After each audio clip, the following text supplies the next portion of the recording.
नमस्कार। राहुल सर के हम सफ़र चैनल में आपका स्वागत है। दोस्तों, आज हम आपको 1400 साल पुराने बटेश्वर मंदिरों के एक ऐसे परिसर में लिए चल रहे हैं जो मध्य प्रदेश के मुरैना जिले में चंबल घाटी के बिहड़ों में स्थित है। बटेश्वर हिंदू मंदिर बलुआ पत्थर से बने लगभग 200 मंदिरों और खंडहरों का समूह है। प्राचीन मंदिरों का ये समूह मध्य प्रदेश में ग्वालियर से लगभग 35 किलोमीटर उत्तर में और मुरैना से लगभग 30 किलोमीटर पूर्व में स्थित है। यह स्थान चंबल घाटी के बिहड़ों में पदावली के पास एक पहाड़ी की उत्तर पश्चिमी ढलान पर स्थित है। पदावली अपनी शानदार और बारीक नक्काशी के लिए मशहूर है, जिसमें हिंदू देवी देवताओं और पौराणिक दृश्यों को बड़ी खूबसूरती से उकेरा गया है।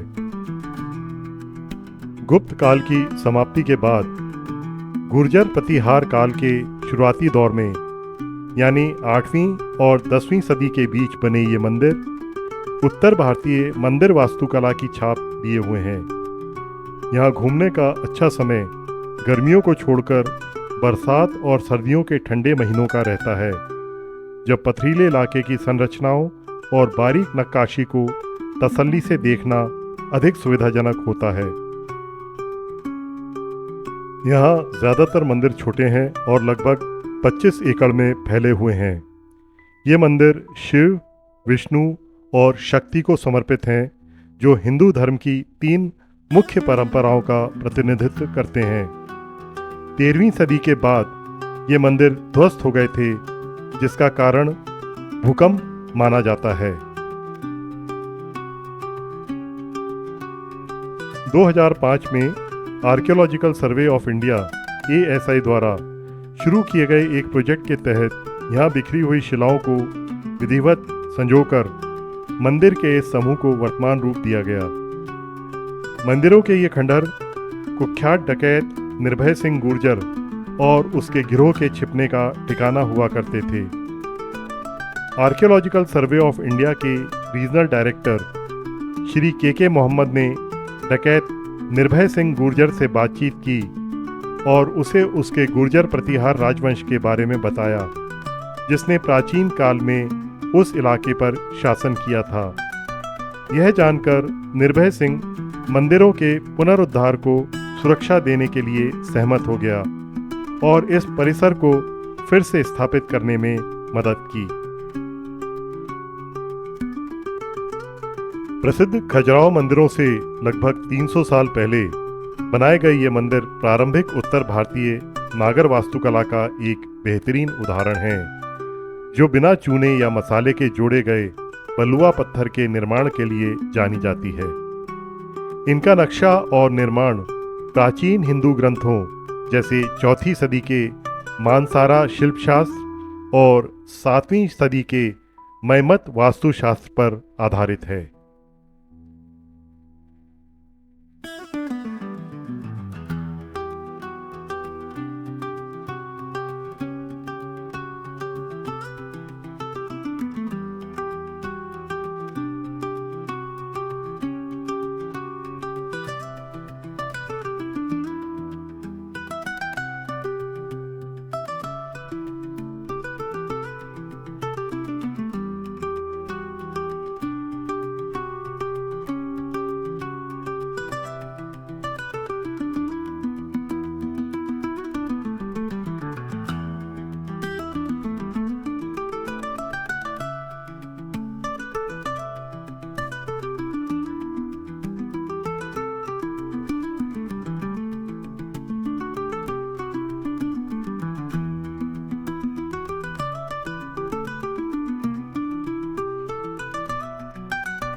श्री KK मोहम्मद का मानना है कि यदि यह स्थान निर्भय सिंह का ठिकाना नहीं होता तो कई कीमती मूर्तियां और शिलाएं चोरी हो गई होती और यह स्थान इतना भव्य रूप नहीं ले पाता और आज भी शेष मंदिरों के पुनर्निर्माण के लिए ये शिलाएं यहाँ सुरक्षित रखी गई हैं।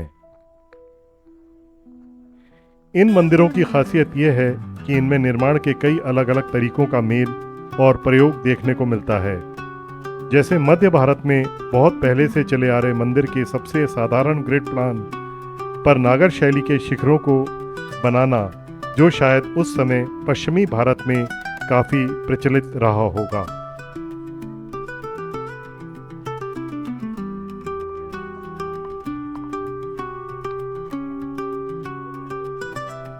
पारंपरिक नागर शैली से बने मंदिरों की संरचना इस प्रकार होती है।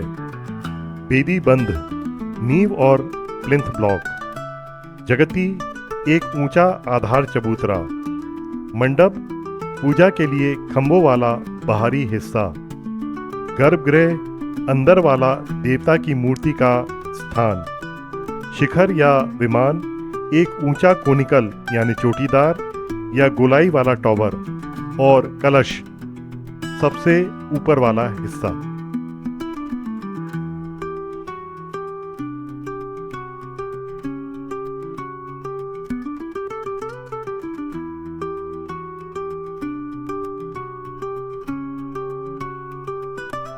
आर्कियोलॉजिकल सर्वे ऑफ इंडिया द्वारा मंदिरों के पुनरुद्धार के साथ आसपास की चिनाई वाली संरचनाएं, जिसमें बावड़ी भी शामिल है, संरक्षित करने की कोशिश की गई, जो इस इलाके की समृद्ध विरासत को दर्शाती है।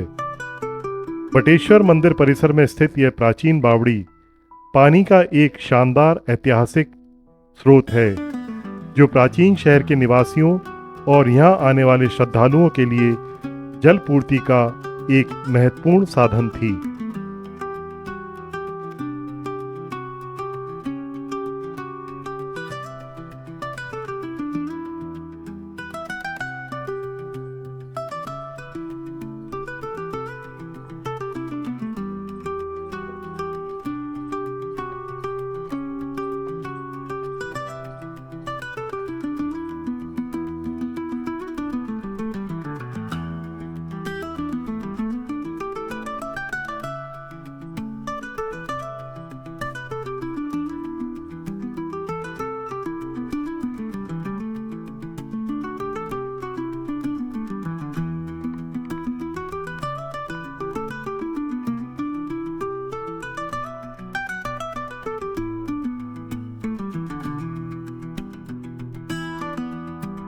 यहाँ सबसे बड़ा स्थापित मंदिर शिव का है। मंदिर का शिखर पिरामिड का आकार लिए हुए एक सपाट छत पर बने चौकोर आधार से शुरू होकर ऊपर की ओर क्रमशः पतला होता गया है। भूतेश्वर मंदिर का गर्भगृह चौकोर है। गर्भगृह के दरवाजे के दोनों ओर गंगा और यमुना देवी की आकृतियां उकेरी गई हैं।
परिसर में लाल सिंदूर से रंगी हनुमान जी की मूर्ति दूर से ही चमकती है। इसकी स्थापना को लेकर कोई जानकारी उपलब्ध नहीं है, लेकिन कहते हैं कि जब यहाँ डकैतों का ठिकाना था, वे इस मूर्ति की विधिवत नियमित रूप से पूजा करते थे और आज भी स्थानीय लोग इसी परंपरा को निभा रहे हैं।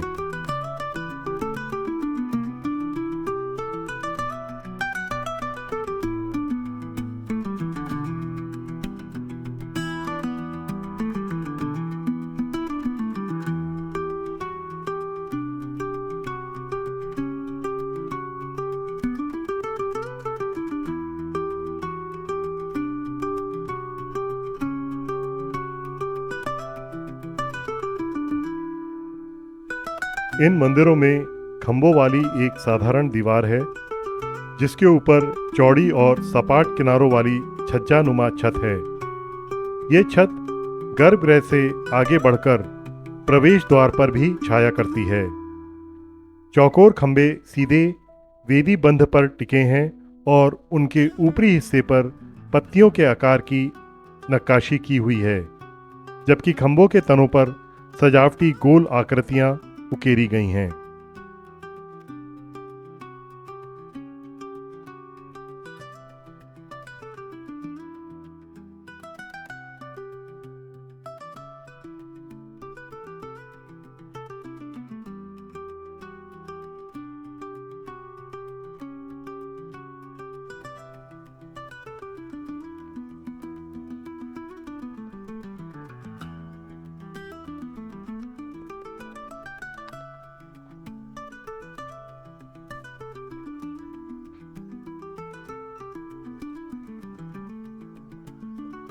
देखभाल करने वाला स्टाफ है जो इसका जगह का ख्याल रखता है।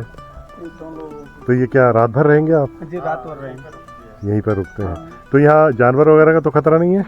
नहीं तो नहीं है। अच्छा, आपके पास तो पक्का रहने का वो होगा, मतलब कमरा वगैरह? घूमते रहते डंडे से ऊपर से अच्छा, देखते जी। रहते हैं। आपका शुभ नाम क्या है? मेरा नाम तो जयवीर। आपका? मेवाराम। मेवाराम। और आपका? हमारा बलवीर गुर्जर। बलवीर भैया, आप सब लोगों को बहुत बहुत धन्यवाद। आप इतना ख्याल रखते हो, इस जगह को इतना आपने साफ सुथरा बना के रखा है। हाँ, तो आपको भी इसका श्रेय जाता है। हमारे सीए साहब है गवाली को बहुत खुश हैं। हाँ हाँ हाँ। सीए साहब का नहीं भाई, अफसरों का कोऑपरेशन मिलता है, सहयोग मिलता है। सर का कोऑपरेट बहुत अच्छा हाँ, मिलता तो है। ये अपने अधिकारी का क्या नाम बताया उन्होंने? श्याम मुरारी सक्सेना श्याम मुरारी सक्सेना जी। वो क्या है यहाँ के? सीए सीओ, मतलब जो चीफ एग्जीक्यूटिव ऑफिसर हैं। हमारी तो जैसे घर का देखभाल रखते हैं वैसे ही नहीं, वो और अधिकारी भी जो इनके सक्सेना जी हैं, उनका वो भी बधाई के पात्र हैं। हम तो यहाँ के चमत्कृत हो गए। वैसे तो बटेश्वर मंदिरों की जानकारी 1882 में सबसे पहले एक ब्रिटिश पुरातत्वविद अलेक्जेंडर कनिंघम को हुई थी। उसके बाद माइकल मीस्टर और ऑडेट लियोनार्ड जैसे विद्वानों ने यहाँ समय समय पर शोध भी किए थे, किंतु यह आर्कियोलॉजिकल सर्वे ऑफ इंडिया के रीजनल डायरेक्टर पंत श्री के मोहम्मद ही थे, जिन्होंने अपने दिल की आवाज़ पर अपनी टीम के साथ 2005 में प्राचीन बटेश्वर मंदिरों के समूह के पुनरुद्धार का काम शुरू किया। इन मंदिरों की शिलाएं और खंभे किसी बड़े भूकंप के कारण तहस नहस होकर जमीन पर बिखरे हुए थे और सदियों तक ऐसे ही छितरे पड़े रहे, जहां बड़े बड़े पेड़ों की जड़ों ने इन्हें जकड़ लिया था। बटेश्वर मंदिरों के जीर्णोद्धार का सेहरा के मोहम्मद और उनकी टीम को ही जाता है, जिन्होंने बिना हार माने दुर्दांत डकैतों और खतरनाक खनन माफियाओं जैसी भीषण परिस्थितियों का सामना करते हुए अपनी जान और नौकरी को दांव पर लगाकर 1400 साल पुरानी इस प्राचीन धरोहर को दोबारा संजोने के असंभव कार्य को संभव कर दिखाया। श्री के मोहम्मद और उनकी समस्त टीम को हमारा हार्दिक हार्दिक अभिनंदन।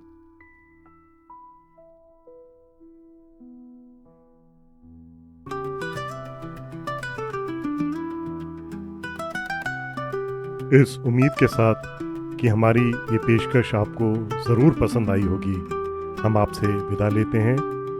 फिर मिलेंगे अगले किसी सफ़र पर। बने रहें राहुल सर के हम सफ़र। नमस्कार।